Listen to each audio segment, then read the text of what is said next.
Baik, kembali lagi dengan saya Ahmad Tony Nur Yahya di mata kuliah Praktikum Mesin-Mesin Elektrik. Di sini kita akan praktikum mengenai generator sinkron, di mana di sini akan kita praktikum pada percobaan ketiga, yaitu percobaan generator sinkron, yang kalau di modul itu percobaan rotative field tipe single phase current shunt generator,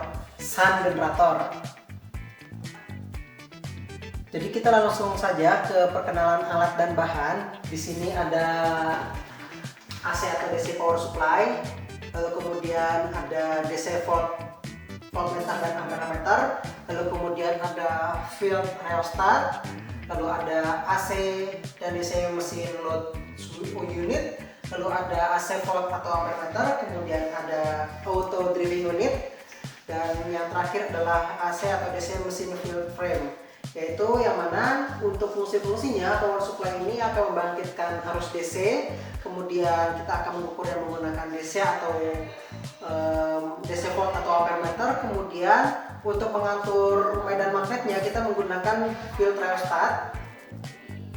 Lalu ada field rheostat, di mana ini pada dasarnya adalah potensiometer. Kita akan mengatur medan magnet yang ada di sini menggunakan field rheostat. Kemudian ada AC atau DC mesin load unit. Jadi ini sebagai beban, yaitu berupa lampu bohlam. Kemudian ada AC volt atau ampermeter. Di sini kita akan mengukur tegangan AC-nya ya. Kita pasangkan pada tegangan AC. Kemudian ada auto driving unit. Di sini berfungsi sebagai pengganti dari pre-mover. Nah, kemudian ada generatornya sendiri yang terpasang pada AC atau DC mesin field frame. Oke, saya akan menjelaskan mengenai prinsipnya terlebih dahulu. Yang pertama, di sini ada AC dan DC power supply, di mana AC dan DC power supply ini akan memberikan catu daya DC, arus DC ke armatur yang ada di sini. Jadi kumpar yang ada di rotor. Nah, kumpar yang ada di rotor tersebut akan diberikan catu daya DC dan dia akan membangkitkan medan magnet yang ada di dalam sini, sehingga akan menciptakan elektromagnetik. Nah, elektromagnetik ini akan memotong kumparan yang ada di sini, sehingga dia akan menghasilkan arus listrik AC yang akan diukur pada AC voltmeter ini. Kurang lebih seperti itu prinsipnya. Baik, jika begitu kita mulai praktikumnya. Baik, kita akan nyalakan dulu AC atau DC power supply-nya. Nah, bisa dilihat di sini ada tegangan sebesar 6 volt. Sini. Lalu kita nyalakan juga auto driving unitnya atau pre-movernya. Nah, kemudian pre-mover ini bisa diarahkan ke counter clockwise ataupun clockwise, di mana kita akan mengarahkan ke clockwise.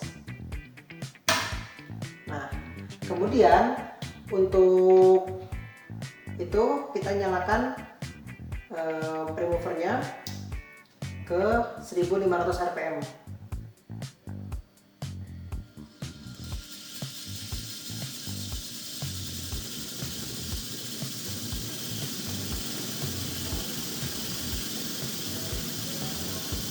Kurang lebih segini ya. Kemudian kita naikkan arus DC ini ke armatur yang ada di rotor atau bilitan yang ada di rotor dengan cara menaikkan field rheostat ini.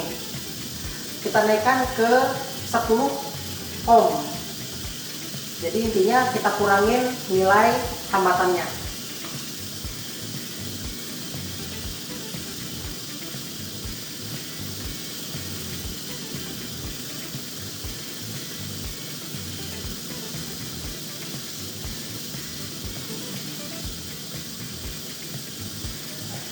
Setelah berada di 10 ohm, maka kita bisa lihat di sini sudah tercipta tegangan sebesar 1 volt AC.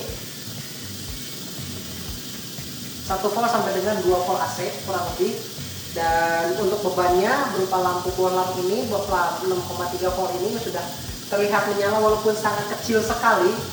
Nah, kemudian kita akan naikkan lagi field rheostatnya atau dikurangin resistansinya ke 0. Semakin kecilnya resistansinya, semakin besar arus yang masuk ke armatur atau belitan yang ada di rotor, maka semakin besar juga medan magnet yang dihasilkan. Semakin besar medan magnet yang dihasilkan, maka semakin besar juga tegangan yang dihasilkan oleh kumparan yang ada di sini dan di sini. Nah, bisa dilihat lampu sudah mulai menyala terang, tegangan ada berkisar 6 AC volt.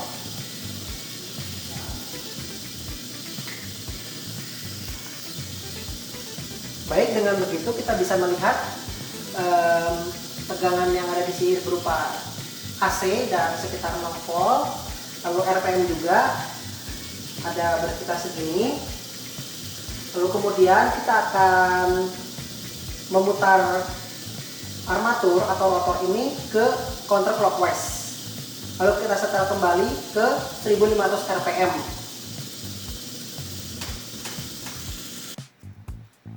Nah, sekarang kita akan mengganti beban, kemudian mengganti arah dari putarannya ke counterclockwise, kemudian beban kita ganti ke lampu 12 volt. Nah, mari kita jalankan mesinnya ke counterclockwise. Setelah kita memposisikan arah putaran ke counterclockwise, kita akan mengganti tegangannya menjadi 12 volt karena lampu juga kita ganti ke 12 volt. Sebelumnya kita matikan dulu, kemudian kita ganti ke 12 volt dan kita nolkan kembali atau ke nilai resistasi yang paling tinggi pada field rheostat. Kemudian kita kembali nyalakan, kita nyalakan lagi mesinnya, putaran sampai 1500 rpm.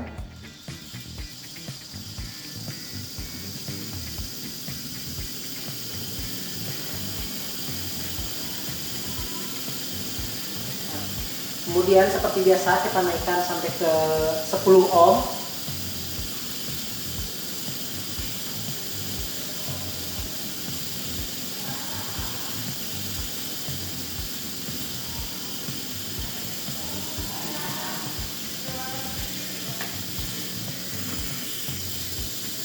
Nah, setelah kita naikkan ke 10, maka bisa terbaca tegangan pada posisi 50 volt ini sekitar ada 10 volt kurang lebih, dan lampu juga sudah mulai menyala. Dan sekarang kita kurangi lagi nilai hambatannya hingga lampu menyala terang.